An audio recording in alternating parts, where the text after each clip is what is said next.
Good morning, friends. Today we are going to see about calf muscle, the calf muscle.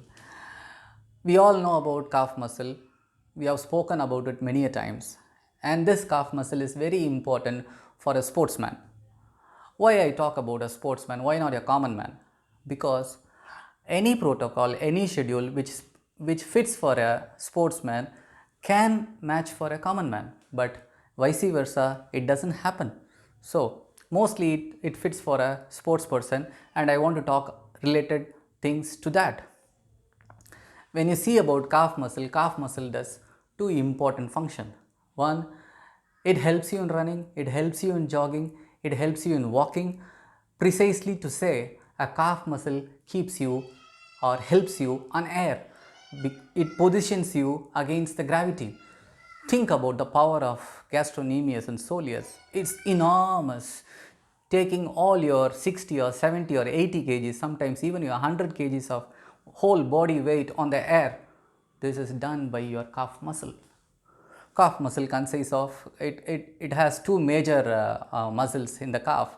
Now today we are going to talk only about the posterior compartment of the lower leg. So calf muscle has two major muscles, gastrocnemius and soleus. When you say gastrocnemius has two parts. One is the medial, then other is the lateral. And there is one more speciality of calf muscle is it is a two joint muscle. We all think that muscle can start from one joint to other joint. There is a group of muscle, they are called as two joint muscle. They cross two joints. So a gastrocnemius, which is so powerful muscle, it crosses two joints. It starts from the posterior aspect of the knee, that is from your femur, not from the tibia, not from here. It starts from here. It starts from here, it runs all through your calf. Soleus covers, gastrocnemius covers the soleus muscle, and it goes down and gets inserted in the last part of your ankle. And when it gets inserted, it gets converted into the tendon called Achilles tendon. Okay, we all know that Achilles, and by the name it is given that name by King Achilles. Okay, so it goes like that and gets inserted in the calcaneum or the ankle. Okay. Now when this muscle, when you see about the gastrocnemius and soleus, they are so strong, they are super strong. So when you are running, they are the main major muscles which works throughout your run, and it keeps you on there, and it does one more important function, that is pumping the blood back to the heart.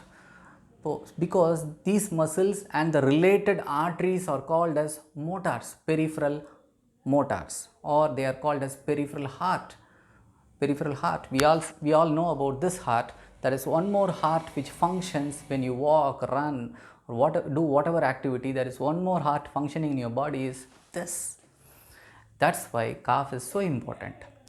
So what happens is, when the heart pumps the blood out, first the blood is serviced to the brain, second to your upper body, then the viscera, then to the lower part. The lower part, the blood reaches mostly through gravity. Gravity pulls the blood, it goes, pulls, it refreshes your calf, it supplies all the necessary nutrients. Okay, how this blood will come back? Anyone has thought about that? Yes, this is the motor. This motor pumps the blood again back to this. If you are a 6-footer, think about it as pumping all 6 foot above. If you are a 5-footer, think the calf muscle pumping all the blood, liters of blood from the calf to the heart again. So think about the work we are demanding from it when we are running, particularly a marathon. You run for hours, and all 2 hours or 3 hours, that calf works continuously, keeping you in air and sending back the blood to the heart. Okay, if the blood is not getting or not pushed back to the heart properly, what happens? There comes the problem. You will get cramps, or you will get pain, and we say it as we have lots of names for these injuries. We are not going to see about injuries now. We are not going to see about the conditions now. Just understand the basics of the soleus and gastrocnemius muscle. So you will get pain. I'll put the simple term pain and function loss. So you will get pain and function loss in your calf, and sometimes it will be debilitating where you cannot finish the run, or sometimes your energy level comes down because there is a problem happening in your heart, this heart and this heart. So when there is a pooling of blood here, you are not getting enough oxygen or enough nutrition, one, and the second thing is you are not clearing all the exudates which is produced during running. Okay, example, we all know one exudate is lactic acid. It is supposed to get flushed out.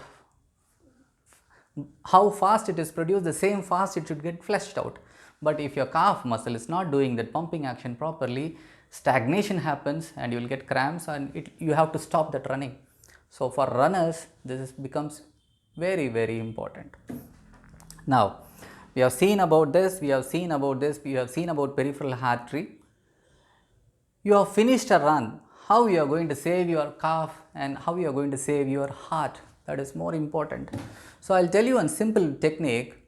We all know, we all do warm up exercise, we all do cool down exercises, but main thing you have to remember is keep your calf muscle in its length tension relationship. Okay, length tension relationship. We will see about length tension relationship in future also, because only when a muscle is there in its proper length tension relationship, it produces its adequate torque.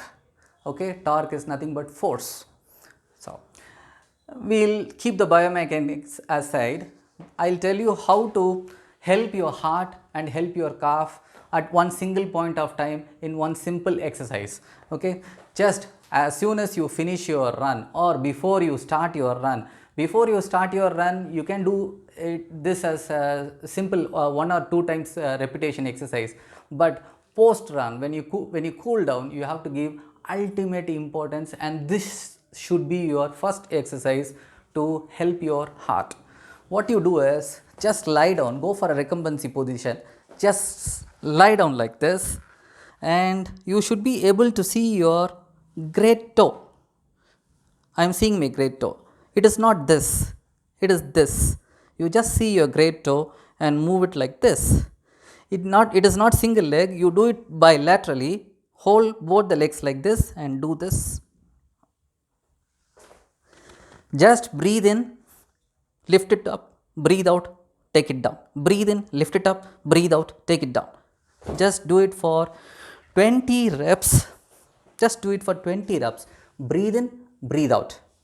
You flush all the blood through the heart, to the heart. It helps your heart.